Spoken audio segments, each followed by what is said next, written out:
Welcome to FD Markets. Today we're looking at foreign direct investment, something that should show what a company feels about the prospects of the country that it is investing in. But if we look at the standard balance of payments data produced by people like the IMF and UNCTAD, the United Nations Trade and Investment Body, we find that FDI is remarkably consistent. But if we look at other figures, that's not always the case. Here to talk about this today is Courtney Fingar, head of FDI magazine here at the FD. Courtney, we've got a couple of charts to look at. The first one shows FDI into developed markets. And as you might expect, the UNCTAD figures show that there was a peak at the crisis and things began to cool down after that. But your figures of greenfield-only investment show something much more consistent. What's going on there?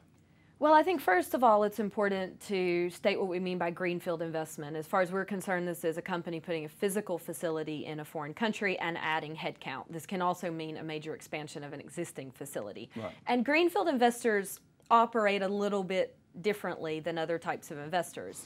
They tend to be more risk averse for a start. They will chase growth in emerging economies, but they also will pull back if things look a bit dicey. With what you see with the advanced economies is that's kind of a constant. It's not very volatile. That's because these are countries that greenfield investors feel comfortable with.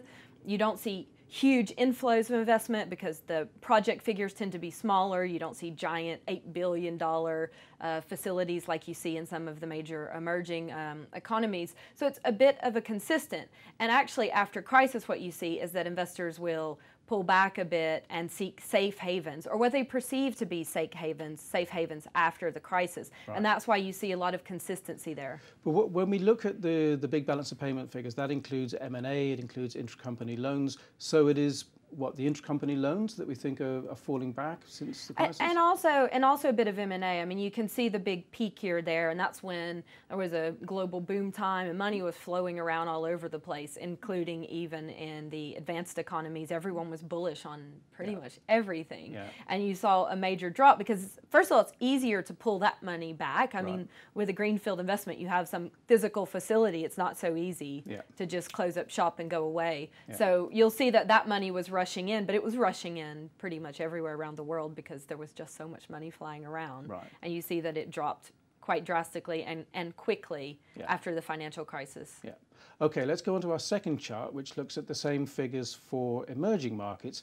Now here it's quite different. The balance of payment numbers hold up quite well. They grow up to the crisis as they did in the developed world, but then they stay fairly consistent. But the greenfield stuff is falling quite sharply. It's more volatile and it's come off quite a bit.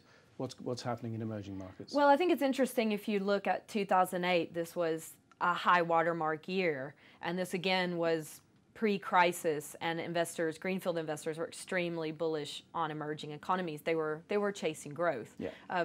It's interesting, of course, our figures are bigger than UNCTAD's figures, and that's really just due to a difference in methodology. UNCTAD uses our greenfield data, it feeds into their overall FDI headline figures, but we consider announced projects because how do you calculate when the money will actually hit? So we go with the moment the money is announced, and UNCTAD have a different methodology. They take our projects and our data and apply their own methodology. So that's the biggest discrepancy. You'll see what that means is in 2008, what we tracked were quite a number of mega projects, and that was skewing a little bit the data.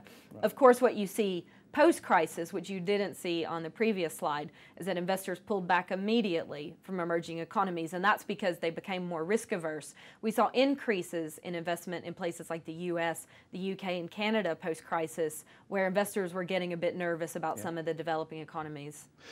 UNCTAD hasn't prepared figures for this year yet. It's not over, obviously. You've got figures up to the year to October. That looks proportionally as if it's holding up reasonably well. Is that the case? It is. This data is up to October. Our database is live, so it's updated in real time. And as you said, UNCTAD will wait until after the year and publish and study all the figures.